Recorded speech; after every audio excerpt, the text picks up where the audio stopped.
Hey guys, Matt here with Fix Anything Save Money. Today we're going to be showing you how to check the water pressure in your house. It's something that's very important, very simple thing to do. This is the pressure gauge we're going to be using. You can see it goes from 0 all the way up to 200.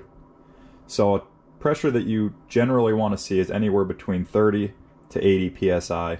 Anything lower than that and your appliances probably won't run correctly, like your washer and your dishwasher, and any pressure above 80, you run the risk of having leaks in your pipe or putting too much stress on your pipes and causing them to burst. So this is a very important little thing to have and to check frequently, because pressures can change. But yeah, let's get into it. So all you're going to want to do, screw this on.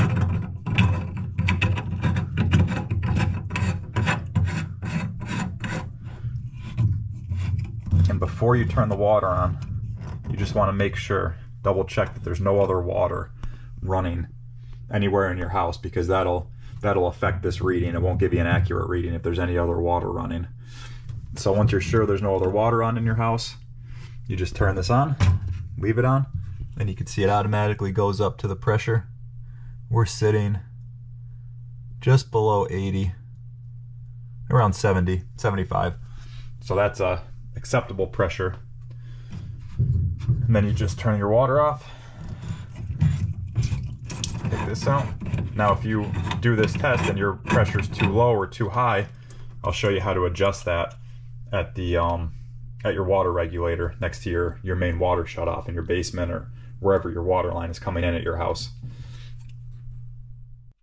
Okay guys, so this is the pressure regulator, and then this down here, that's the main water shutoff. So if you don't know where these items are located in your house, you should go and look and try to find, because this is very important to know in case you ever have a massive leak. You can just go down and shut your water off. That's the very first connection right there, coming from outside.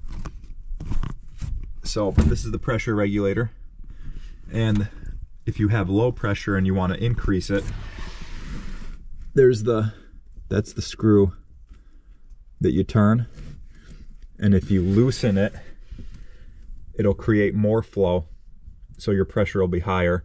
If you tighten it, it'll decrease the flow, so you'll have less pressure. So if you want to increase the pressure in your house, you want to loosen that screw to allow more flow through the regulator. And that's pretty much it, guys. So if you have any questions or comments, let me know below, and don't forget to comment, like, and subscribe. All right guys, thanks, have a good day.